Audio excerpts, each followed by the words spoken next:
just stopped on its own. I was a paramedic there for 3 years. The base in Pugwash is sitting here across the parking lot. From here to those bushes is North Cumberland Hospital.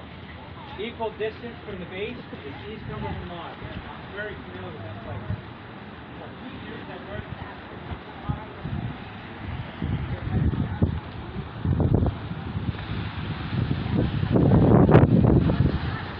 Rainy day, but we got almost 30 people for a rainy day. Not bad. Not bad, guys, for almost 30 people for... Hey, my union lady, Valerie. Here we are in the driving range. We almost the same amount of people as last time, and it's raining. So we have the true freedom fighters here today. We certainly do. You're so cute. Oh, thank you. You really are. I'm so proud of you. Then last one I was home Thursday, and I wanted to.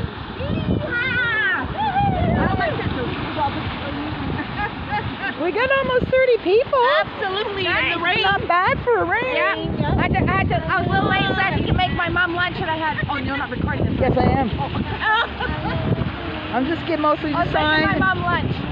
Right on. You're here. That's the main thing. We got Dan Vachon up here, paramedic, doing a little speech. But almost 30 people. It's great. People like you that are keeping us from our freedom because you won't get vaccinated. The fourth wave is hit and is here because of people like you. This is the nurse. Wow. This lady went on to say, you have no right to speak to me this way. It's totally unprofessional. This nurse went on to say she has every right to speak to her like that and was allowed to address her like that. Good to see you. Now, how many of you have ever been to a hospital? Yeah. Have you ever been to a hospital for any reason? Yeah. You've ever seen signs like this that say, violence will not be tolerated, being rude will not be tolerated, right? Yes. So it's not okay for us to speak like that to nursing staff or we have to be respectful. But yet, because of a nurse in Pugwash during this outbreak, felt it was okay to condemn somebody who was unvaccinated. And in essence, this nurse was saying to the patient who was unvaccinated, who's not even there for that cause, you need to be vaccinated so that you can get COVID like all the patients next door. Does that make any sense to you? Oh my God. It doesn't make any sense to me. 2 weeks ago, I spoke at a rally in Halifax. And that speech is online. It's been shared and posted numerous times in numerous places. I made a few comments, and I've been getting a few comments from former paramedic partners and friends of mine.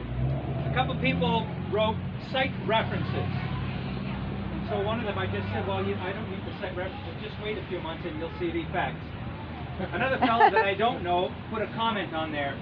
Don't you have a flat earth anti-vaccine policy or conference that you have to speak at sometimes? And so I said to him, why don't you actually watch the video and see if what I'm saying isn't the truth? And his response was this: I'm committed to watching paint dry all day, so I don't have time.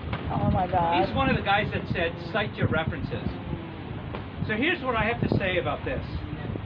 There are some people that, even though you cite references and you give them the true facts, they don't care. They just don't care. Also on a comment to that video, a lady who lives in Halifax, who is currently in Florida, her name is Amy. Now you can go on the video and you can read all the comments. This is what she writes. My family and I have traveled through 11 states to get to Florida. Almost no signage with regards to COVID. No wearing of masks. People are friendly, smiling. Actually, she says, when we got to Florida, we asked some of the nurses around a hospital, during the height of COVID, was it really like it was on TV, your hospital's overrun?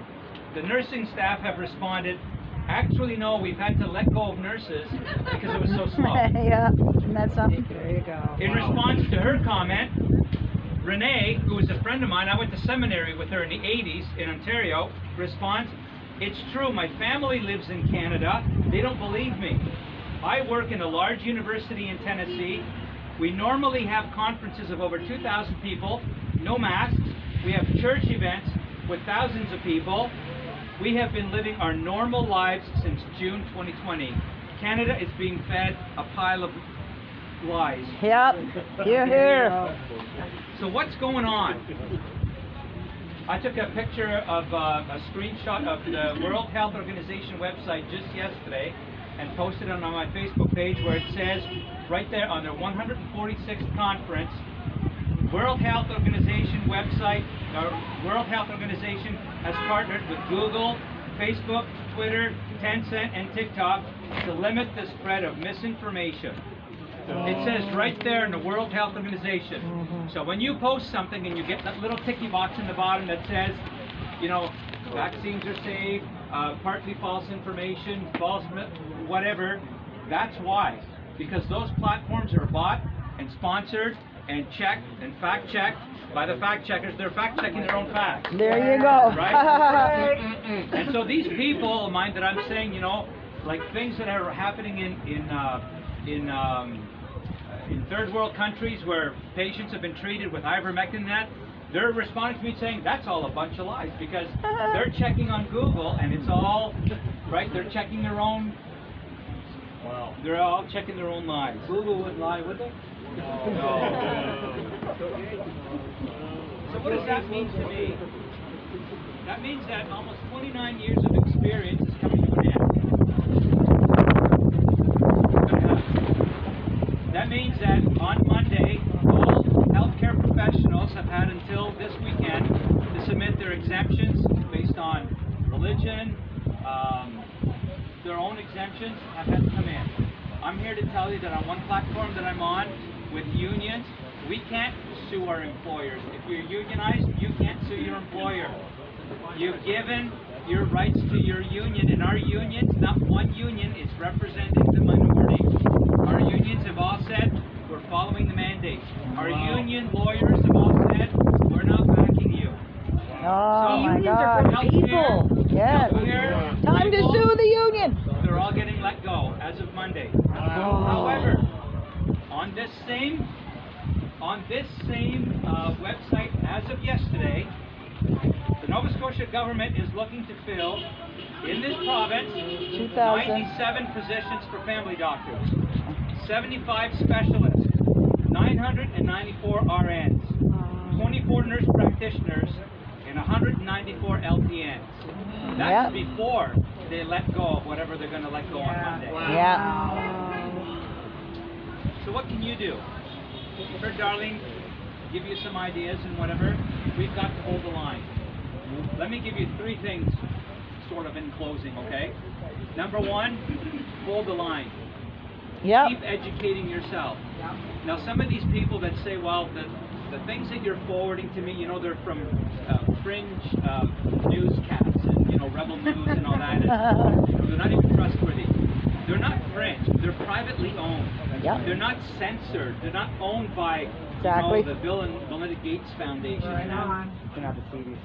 I've been debating this, but we came across some information yesterday.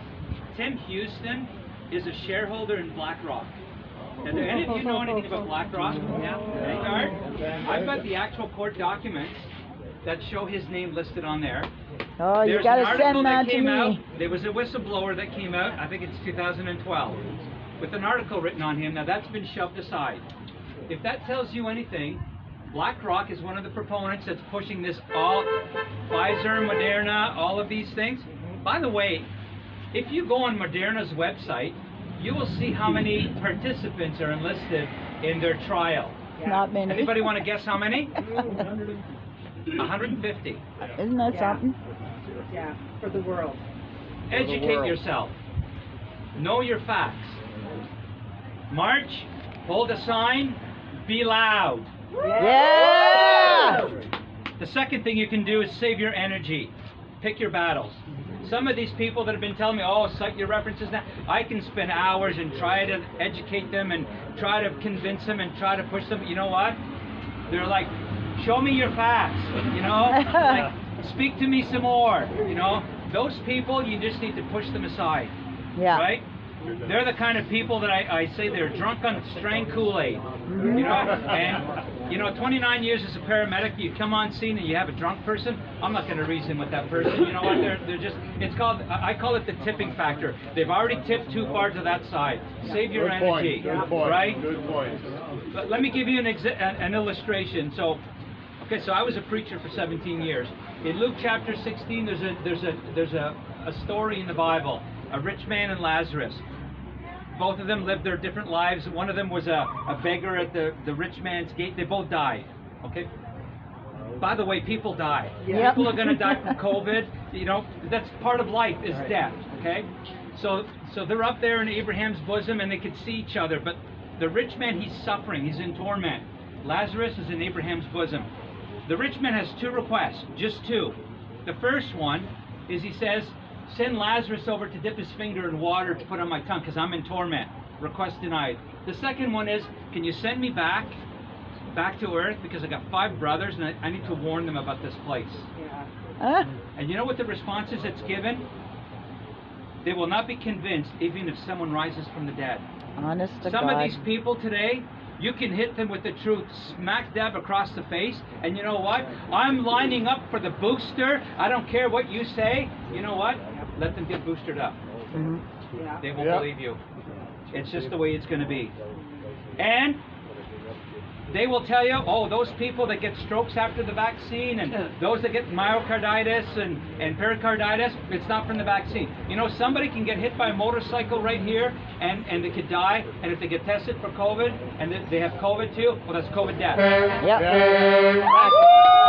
Right on. But if somebody, you know, if they're sitting in a chair and they get the jab and 10 minutes later they go into cardiac arrest and somebody's doing CPR waiting for EHS, oh, well, that's too bad. You know, they must have had an underlying condition and it can't be from the jab, right? But that's the way it is. Some people, they just won't get it. So save your energy and pick your battles. And the third thing I want to leave you with is prepare for something better. Will the world ever get to where it was? You know, I said in my other speech, you know what? Death happens. There are things worse than death. You know, years ago I used to live in the States, and when we used to drive from here to the States, we used to sometimes drive through New Hampshire. I love the slogan on their license plates. You know, I grew up in Quebec. Je me souviens. I remember. Well, what does that mean? You know, moved to Nova Scotia, Canada's ocean playground. You know, but you know what it is in New Hampshire on their license plates? Live free or die. I love it. You know, there are worse things than death. And will things ever go back to the way they were? I don't know. Maybe not. But whatever. We are where we are. And you know, the question was asked years and years ago in Matthew 24. You know, Jesus was talking to his disciples, and they're like talking about the end. And they said, so what's it going to be like before you come back? What is it going to be like? And Jesus says, you know the way it was in the days of Noah? It got so bad that God says, I'm destroying it all. It's going to be like that in the end. So prepare yourself. You know, there's never been such a time as the talk about globalism and cancel culture and all that. This is a foreshadowing of it. Yep. So whatever happens, my friends, healthcare workers are going to get let go. Teachers are going to get let go on Monday. It's going to get worse. You know what? So let me encourage you. Find something good in this world. I don't know you. I don't know your background. But here we are. There's something that unites us. We want to stand and fight for freedom. Freedom. Right? Freedom. And we got to believe in something. Encourage each other. Yes. Find somebody to smile at. You got to take your mask off for that. Right? Find somebody to smile at. Encourage somebody. Give them a hug. You know, don't stay 6 feet away from somebody all the time. But you know what? Find a Bible. Read the Bible. If you believe in prayer, now's the time to pray. Yeah. Love each other. All right? Thank you. God bless you.